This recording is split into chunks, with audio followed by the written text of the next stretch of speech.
గత 4-5 రోజులుగా బీఆర్ఎస్ పార్టీలో చూసుకున్నట్టయితే ఈ యొక్క కేసీఆర్ కూతురు కల్వకుంట్ల కవిత ఇప్పటికే పార్టీ పెట్టడానికి సిద్ధమవుతున్న నేపథ్యంలో ఇప్పటికీ బీఆర్ఎస్ పార్టీ శ్రేణులు ఏమనుకుంటున్నారు, దానికి సంబంధించి బీఆర్ఎస్ పార్టీ సీనియర్ నాయకులు జంగిటి శ్రీనివాస్ ఉన్నారు. దానికి సంబంధించి వారిని అడిగి తెలుసుకుని సార్ చెప్పండి, అంటే బీఆర్ఎస్ పార్టీలో కవిత పార్టీ పెడతాదని చెప్పి చెప్తున్నారు. ఆ విషయంలో మీరేం చెప్తారు మీకున్న అవగాహన బట్టి?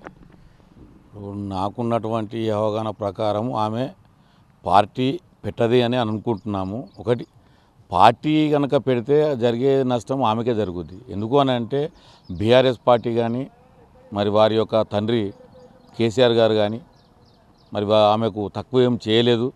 మరి బీఆర్ఎస్ పార్టీ ద్వారా ఈరోజు ఈ స్థాయికి ఎదగడం జరిగింది. మరి బీఆర్ఎస్లో కూడా ఎప్పుడైనా కూడా సముచితమైనటువంటి స్థానాన్ని కల్పించారు ఆమెకు. మరి ఆమెను ఎల్లవేళ్ళ కూడా కేసీఆర్ గారు అన్ని విధాలుగా కూడా అండగా ఉండి ఆమెను మరి ఒక మంచి నాయకురాలుగా తీర్చిదిద్దడం జరిగింది. ఇంత దూరం వచ్చిన తర్వాత ఇవాళ ఎందుకు అని అంటే రాష్ట్ర వ్యాప్తంగా ఈరోజు ఇప్పుడు అడ్డిమేరే గుడ్డి సీట్లు లెక్క మొన్న రేవంత్ రెడ్డి ఏవో కళ్ళబోలి మాటలతోని ఇలా గద్దెనెక్కిండు. గద్దెనెక్కిన తర్వాత గద్దెనెక్కిన కొద్ది రోజులలోనే అంటే 15 నెలల లోపే మరి ఆయన మీద వ్యతిరేకత అనేది ఏర్పడ్డది. మరి అలా రేవంత్ రెడ్డి మీద, కాంగ్రెస్ పార్టీ మీద, కాంగ్రెస్ ప్రభుత్వం మీద అనేక రకాలుగా మరి అంటే ప్రజలకు ఏ పథకాలు కూడా అందకపోవడం వల్ల ప్రజలు ఇలా ఆ పార్టీని కానీ రేవంత్ రెడ్డి కానీ తిరస్కరిస్తూ ఉన్నారు. ఇటువంటి సమయంలో మరి ఇలాంటి నిర్ణయాలు తీసుకొని ఇలా మరి బహిరంగంగా మరి పార్టీ మీద కావచ్చు, మరి కేసీఆర్ గారి మీద కావచ్చు, మరి ఒక పక్క కేసీఆర్ గారు దేవుడు అంటూనే ఆయన చుట్టూ ఉన్నవాళ్ళు అని అంటే చుట్టూ ఉన్న వాళ్ళు కూడా ఎవరో కాదు, అంతా ఆమెకు సంబంధించినటువంటి వాళ్ళే, ఆయనకు సంబంధించినటువంటి వాళ్ళే.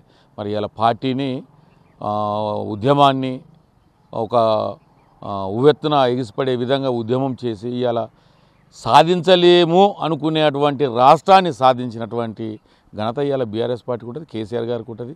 ఆయనతో ఉన్నటువంటి వారి కుటుంబానికి ఇలా ఆ యొక్క ఘనత దక్కుద్ది. కానీ ఇవాళ ఎందుకు అని అంటే ఇప్పుడు ఈమె వల్ల ఇది కాస్త ఏమవుతుందంటే ఉద్యమం కూడా నీరుగారే విధంగా ఇలా ఆయన చేసినటువంటి సేవల్ని కూడా కేసీఆర్ గారు చేసినటువంటి సేవల్ని కూడా మర్చిపోయే విధంగా ఇలా మారే ప్రమాదం ఉంది. ఆమె కూడా ఒకసారి ఆలోచన చేసుకోవాలి, మనం ఎంతవరకు దీన్ని ఇది చేయాలండి. ఫస్ట్ ఆఫ్ ఆల్ ఎందుకంటే లేఖ రాయాల్సిన అవసరం లేదు. ఆమె సొంత తండ్రి, ఆమెను వద్దంటే వాళ్ళు ఎవరు లేరు కదా ఆయన దగ్గర పోయి మాట్లాడడానికి కావచ్చు, చర్చించడానికి కావచ్చు, అని కావచ్చు. దానికి లేఖ రాయాల్సిన అవసరం ఏం లేక మరి అది ఏ రకంగా బయటకు వచ్చింది, ఎందుకు బయటకు వచ్చింది, ఏంది అనేది అది బయటకు వచ్చిన విధానం దాన్ని బయట తీసుకొచ్చినప్పుడు వాళ్ళకి తెలుస్తుంది. కానీ దాన్ని ఏదో మళ్ళా ఇప్పుడు అయిందేదో జరిగిందో జరిగిపోయింది, దాన్ని మనం బహిరంగంగా చర్చ పెట్టి బహిరంగంగా మాట్లాడే వరకు ఎదుటి పార్టీ వాళ్ళకి ఏమవుతుందో అంటే ఇది ఒక అలుసుగా మారిపోయి వాళ్ళకు చులకనగా మారే ప్రమాదం ఉంది. కాబట్టి ఆమె కవిత గారు ఒకసారి ఆలోచన చేసుకోవాలి. మరి రూమర్స్ కూడా ఎట్లుంటాయనంటే ఇలా ఏం వాడుకుంటారు, పార్టీ పెడుతుందట అని, కాంగ్రెస్లో పోతుందని, ఇంకో రకరకాలుగా, లేకుంటే బీఆర్ఎస్ పార్టీని చీల్చడానికే ఇట్లా చేస్తూ ఇవన్నీ రకరకాలుగా ఎదుటి పార్టీ వాళ్ళు నిందిస్తూ ఉన్నారు. ఇదంతా శుద్ధ తప్పు. బీఆర్ఎస్ పార్టీ అనేది ఎప్పుడు కూడా చీలిపోదు. అందులో అంతరంగికంగా కావచ్చు, పరోక్షంగా కావచ్చు, ఏ విధంగా అయినా కూడా ప్రత్యక్షంగా పరోక్షంగా ఏ విధంగా కూడా ఎలాంటి కలహాలు లేవు, ఎవరి మీద ఎవరికి ద్వేషాలు లేవు. ఇలాంటి చిన్న ఏముంటాయంటే ఓ పగటిపూట కలగన్నట్టుగా వస్తుంటే పోతుంటే అంతే ఇటువంటి వడిదుడుకులు. కానీ దీంతో నా ఏదేం లేదు, ఆమె కూడా పునరాలోచన చేసుకుంటుంది అని చెప్పి మేము నమ్ముతా ఉన్నాం. అంటే ప్రధానంగా చూసుకుంటేనే కాంగ్రెస్ పార్టీ ఇచ్చిన 6 గ్యారంటీలు అమలు కావడాలని చెప్పి ఎత్తిపోవాల్సిన టైంలో కేసీఆర్కు ఈ యొక్క నడ్డి విరిచే విధంగా వ్యవహరిస్తున్నట్టు తెలుస్తుంది. అంటే చివరగా ఏం చెప్తారు సార్ ఆ విషయంలో? ఇప్పుడు ఇక్కడ చదివిన కేసీఆర్ గారు మంచిగానే ఉన్నారు, రాసిన కవిత గారు మంచిగానే ఉన్నారు. ఇక్కడ ఏమైంది, ఇప్పుడు మోడుగా ఒక శాస్త్రం ఉంది.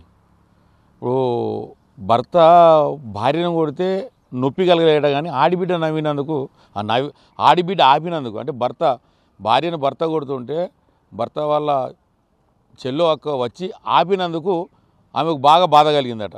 అంటే ఇవాళ ఏమవుతుందంటే వీళ్ళకేదో పార్టీలో సరే చెప్పుకోవడంలో తప్పేం లేదు, ఆమె చెప్పింది కొన్ని విషయాలు, దాన్ని ఏదో బయటకు వచ్చినా చెప్పి ఎదుటి పార్టీ వాళ్ళు దాన్ని వక్రీకరించడము, ఇది చేయడము, వాళ్ళకేం నొప్పిది అంతా. ఇప్పుడు బీఆర్ఎస్ పార్టీ మాది, బీఆర్ఎస్ పార్టీలో మేము మాట్లాడుకుంటాము. ఇప్పుడు సరే తెలిసో తెలియకనో అది నిజమా అబద్ధమా అది దేవునికి తెలుసు. ఇప్పుడు అంతర్మాత్రం అయితే అవసరమే కదా, దాన్ని పునరాలోచన చేసుకోవడం, ఆత్మవిమర్శ చేసుకోవడం అవసరమే కదా. దాన్ని అవన్నీ కాకుండా వీళ్ళేదో గగ్గోలెత్తిపోయి వీళ్ళేదో మాట్లాడడం ఏదో జరిగిపోయినట్టుగా ఏదో అయిపోయినట్టుగా ఇప్పుడు బీఆర్ఎస్ పార్టీ మీద నిందలు వేయడము, కేసీఆర్ గారి మీద నిందలు వేయడము ఈ ప్రతిపక్షాలకి ఇలా కొత్త ఏం కాదు. ఆయన దాన్ని స్వీకరించడం కూడా కొత్త ఏం కాదు. ఆయన మీద అనేకమైనటువంటి అభండాలు మోపారు. ఇవాళ కూడా అంత పెద్ద కాళేశ్వరం ప్రాజెక్టు కట్టిండు ఆయన. ఇలా నిజంగా కూడా తెలంగాణకు దేవుడే ఆయన. ఇలా తెలంగాణలో సాధ్యం కానటువంటిది. అసలు ప్రజలు ఏమనుకున్నారు, అసలు మనకు ఇక కరువు పోదు, మనం ఈ సావులు తప్ప మనకి ఏం లేవు, ఈ అకారణంగా మనం చచ్చిపోవడం తప్పితే, ఆత్మహత్యలు చేసుకోవడం తప్పితే, ఆకలి తావడం తప్పితే మనకి ఏమీ లేదు అనుకున్నటువంటి పరిస్థితులలో ఒక ఉద్యమాన్ని తీసుకొచ్చి ఆ ఉద్యమం ద్వారా రాష్ట్రాన్ని సాధించి మరి ప్రపంచంలోని అతిపెద్ద ప్రాజెక్టు ఎవ్వరు కూడా చేయనంత విధంగా 3 సంవత్సరాలల్లో ఇంత పెద్ద ప్రాజెక్టు 3 సంవత్సరాలు ఎవ్వరు కూడా చేయడం అంత ఈజీ కాదు. అంత చిన్న ప్రాజెక్టు ఎస్ఎల్బీసీ మొన్న రేవంత్ రెడ్డి గారు మొదలుపెట్టారు. ఏమైంది అలా? వాళ్ళు ఎంతమంది చనిపోయారు? 16 మంది చనిపోతే 2 శవాలు తీసి, ఇంకా మిగతా శవాలు ఏమైనట్టు తీసి ఇప్పటి వరకు కూడా కనీసం శవాలు తీసే పరిస్థితి కూడా ఇలా రేవంత్ రెడ్డి లేదు. దాని మీద ఎవరు మాట్లాడతలేరు ఎందుకని? ఎస్ఎల్బీసీలో ఇలా శవాలు పుడుచుకుపోయినటువంటి శవాలు బయటకి ఎందుకు వస్తారు? వాళ్ళ కుటుంబ సభ్యులు ఇలా బిక్కుమంటారు. వాళ్ళకి ఏం సమాధానం చెప్తారు? ఇలా ఇప్పుడు అది ఆ సొరంగం చేయలేరు, ఆ వర్క్ చేయలేరు, అది ఆగిపోయినటువంటి పరిస్థితి. మరి దాని మీద ఇప్పుడు గగ్గోలెత్తేటువంటి పరిస్థితి. ఎందుకంటే నిర్విఘ్నంగా ఇవాళ నీళ్ళు వస్తున్నాయి కాళేశ్వరం నీటితోని రైతులు పంటలు పండించుకుంటారు, సాగునీరు అందుతుంది. ఇవాళ ఏదైతే కాంగ్రెస్ గవర్నమెంట్ ఉందో, ఏదైతే ముఖ్యమంత్రి రేవంత్ రెడ్డి ఉన్నాడో, ఇవాళ మల్లన్న సాగర్ నుంచి 20 టీఎంసీల నీళ్లు హైదరాబాద్ నగరానికి తరలించడానికి నిధులు కూడా కేటాయించిన పనులు కూడా స్టార్ట్ అయినాయి. మరి కాళేశ్వరం ప్రాజెక్టు లేనప్పుడు నీకు మల్లన్న సాగర్ ఎక్కడిది? మల్లన్న సాగర్ నుంచి 20 టీఎంసీల నీళ్ళు ఎట్లా పోతాయి? మరి ఇది కూడా ఆలోచించాలి కదా. లేనటువంటి ప్రాజెక్టులో నువ్వు నీళ్ళు ఎట్లా కొంటపోతున్నావు? లేనటువంటి ప్రాజెక్ట్ నీకు ఆడ మల్లన్న సాగర్ ఎట్లా కనపడుతుంది?